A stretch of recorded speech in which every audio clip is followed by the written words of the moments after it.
Hello guys, welcome back to my channel Unani scholar.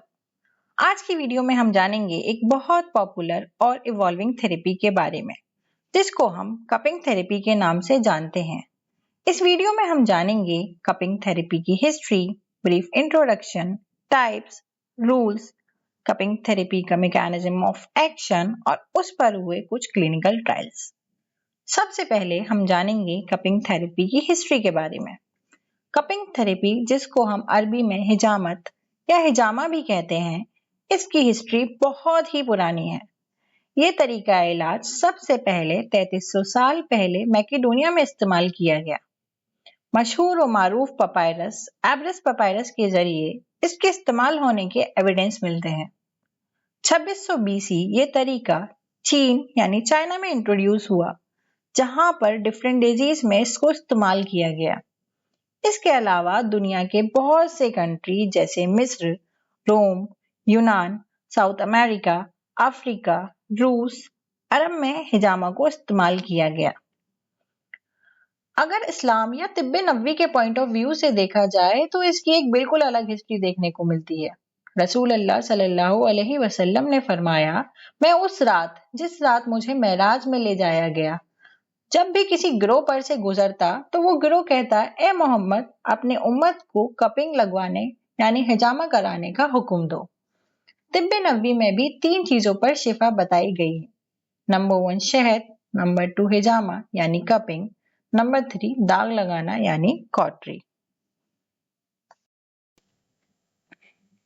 हिजामत या हिजामा अरबी जबान का लफ्ज है, जिसके मायने सिंघी लगाना है, और इस इंस्ट्रूमेंट जिससे हिजामत की जाती थी उसको मजमा कहते थे। ये सींग की शक्ल का होता था, इसीलिए इसको सिंघी लगाना, हिजामत और आज की डेट में कपिंग के नाम से जाना जाता है। ग्रीक और अरब फिजिशियन का मानना था बॉडी में 4 ह्यूमर होते हैं, दम, बलगम, सफरा, सौदा, blood, phlegm, bile and black bile, और इन्हीं ह्यूमर के इम्बैलेंस की वजह से मॉर्बिड मटेरियल बॉडी में पैदा होते थे, जिसकी वजह से डिजीज होती है। और इसी मॉर्बिड मटेरियल को निकालने के लिए डिफरेंट टेक्निक का इस्तेमाल किया करते थे। कुछ साइन और सिम्टम के अकॉर्डिंग ग्रीको अरब फिजिशियन देखा करते थे मॉर्बिड मटेरियल स्किन के किस रीजन में है। अगर मॉर्बिड मटेरियल स्किन में बाहर की तरफ है तो कपिंग थेरेपी किया करते थे, और अगर मॉर्बिड मटेरियल दरमियानी तरफ है तो लीचिंग किया करते थे, और अगर अंदरूनी तरफ है तो वेनिसेक्शन किया करते थे। Types of cupping. कपिंग को मेनली 2 टाइप्स में क्लासिफाई किया जाता है, हिजामा बिल शुर्त यानी कि वेट कपिंग, हिजामा बिला शुर्त यानी कि ड्राई कपिंग। ड्राई कपिंग को फर्दर 2 कैटेगरीज में और क्लासिफाई किया जाता है, हिजामा नारी यानी मॉक्सिबशन, हिजामा गैर नारी। वेट कपिंग हम वहां कराते हैं जहां हमारा मकसद इवैक्यूएशन ऑफ मॉर्बिड मटेरियल होता है, और वहीं दूसरी तरफ ड्राई कपिंग हम वहां कराते हैं जहां हमारा मकसद सिर्फ डाइवर्जन ऑफ मॉर्बिड मटेरियल होता है। कपिंग को करने के लिए ओल्ड फिजिशियन ने चांद की कुछ तारीख बताई हैं, जिनमें कपिंग करने से रिजल्ट बहुत ज्यादा इफेक्टिव आते हैं, जो कि चांद की 17, 19 और 21 तारीख है।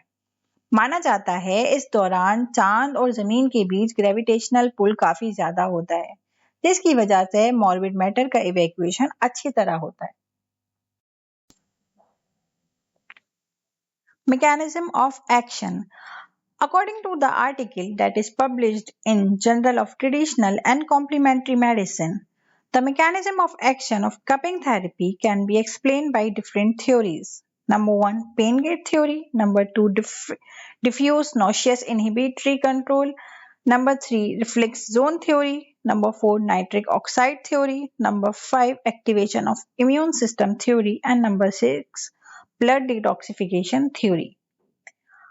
काफी डिजीज जैसे कि menorrhagia, dysmenorrhoea, low back pain, neck pain, carpal tunnel syndrome, fibromyalgia, इन पर क्लिनिकल ट्रायल्स हुआ है, जिनमें काफी प्रॉमिसिंग रिजल्ट्स कपिंग थेरेपी के सामने आए हैं। So that is it for today's video. If you like this video, please do like, subscribe, comment and share. Thank you.